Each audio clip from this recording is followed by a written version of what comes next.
నువ్వు ఏ పనైనా చెయ్యి, నీ పనిలో నువ్వు నమ్మకంగా ఉన్నప్పుడు దేవుడు ఖచ్చితంగా నీ పక్షంగా కృప చూపిస్తాడు. నువ్వు నమ్మకంగా ఉండు, అబద్ధం ఆడకు, మోసం చేయకు. అదే సమయంలో నీ మనసులో ఉండాల్సింది ఏంటంటే, నేను అబద్ధం ఆడకపోవడానికి, మోసం చేయకపోవడానికి, పనికి రాని పనులు చేయకపోవడానికి కారణం ఏంటంటే, నేను దేవునికి భయపడేవాడిని.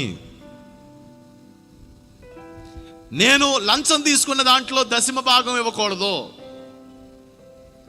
నేను మోసం చేసిన దాంట్లోంచి 10వ భాగం ఇవ్వకూడదు, నేను అక్రమంగా తెచ్చుకున్న దాంట్లోంచి 10వ భాగం ఇవ్వకూడదు అనే ఆలోచనతో నువ్వు ముందుకు వెళ్ళాలి.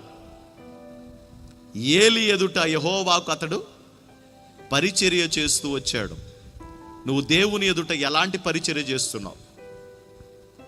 నీ పరిచర్య ఎలా ఉంది? నువ్వు దేవుని సన్నిధిలో ఏ పరిచర్య చేస్తున్నావు? ఎలాంటి పరిచర్య చేస్తున్నావు? ఎలా కష్టపడుతున్నావు దేవుడి కోసం? నువ్వు ఎలా శ్రమ పడుతున్నావు దేవుని కోసం? నువ్వు ఎలా సహాయపడుతున్నావు దేవుని కోసం? నువ్వు మొదట ఆలోచించుకో. నువ్వు నమ్మకస్తుడు అయితే దేవుడు నీతో మాట్లాడతాడు. నువ్వు అపనమ్మకస్తుడు అయితే ఆ యొక్క మేస్త్రికి పట్టిన గతి నీకు కూడా పడుతుంది. నువ్వు నమ్మకంగా దేవుని ఎదుట పరిచర్య చేయగలిగితే దేవుడు తప్పకుండా నిన్ను జ్ఞాపకం చేసుకుంటాడు.